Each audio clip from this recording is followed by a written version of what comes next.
children like rainbow in the sky, songs and stories.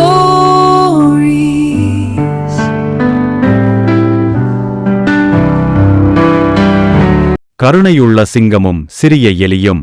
ஒரு காலத்தில் ஒரு பரந்த காட்டில் ஒரு வலிமை மிக்க சிங்கம் வசித்து வந்தது. அது வலிமையானது, துணிச்சலானது, காட்டின் ராஜா என்று அறியப்பட்டது. அனைத்து விலங்குகளும் அதை மதித்து பயந்தன. ஒரு நாள் சிங்கம் ஒரு மரத்தின் கீழ் தூங்கிக் கொண்டிருந்தபோது ஒரு சிறிய எலி அதன் பாதத்தில் ஓடியது. சிங்கம் திடுக்கிட்டு விழித்தெழுந்து அதன் பெரிய பாதத்தில் சிறிய எலியை பிடித்தது. என் தூக்கத்தை கெடுக்கத் துணிகிறாயா? நான் உன்னை தின்று விடுவேன் என்று சிங்கம் கர்ஜித்தது. சிறிய எலி பயத்தால் நடுங்கியது. ஓ வலிமை மிக்க சிங்கமே, தயவு செய்து என்னை விட்டுவிடுங்கள். நான் உனக்கு உணவாக இருக்க மிகவும் சிறியவன்.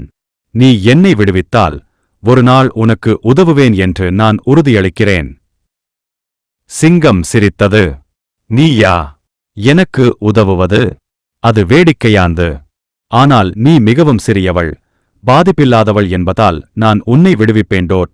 சிங்கம் எலியை விடுவித்தது. அது விரைவாக ஓடிவிட்டது. சில நாட்களுக்குப் பிறகு சிங்கம் காட்டில் நடந்து கொண்டிருந்தபோது ஒரு வேட்டைக்காரனின் வலையில் சிக்கியது. எவ்வளவு போராடினாலும் தன்னால் தன்னை விடுவித்துக் கொள்ள முடியவில்லை.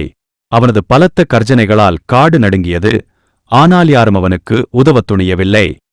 சிங்கத்தின் அலறல் சத்தத்தைக் கேட்டு சிறிய எலி சம்பவ இடத்திற்கு விரைந்தது. கவலைப்படாதே என் நண்பனே, நான் உனக்கு உதவுவேன் என்று எலி சத்தமிட்டது.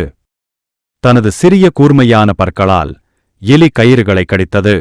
சிறிது சிறிதாக வலை உடைந்து சிங்கம் விடுதலையாகும் வரை மெல்ல இரக்கம் மற்றும் நட்பு யாரிடமிருந்து வேண்டுமானாலும் வரலாம் என்பதை நிரூபித்தது.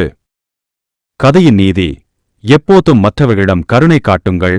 அவர்களின் அளவு அல்லது வலிமை எதுவாக இருந்தாலும் சரி, அவர்களின் உதவி எப்போது உங்களுக்கு தேவைப்படும் என்று உங்களுக்கு தெரியாது.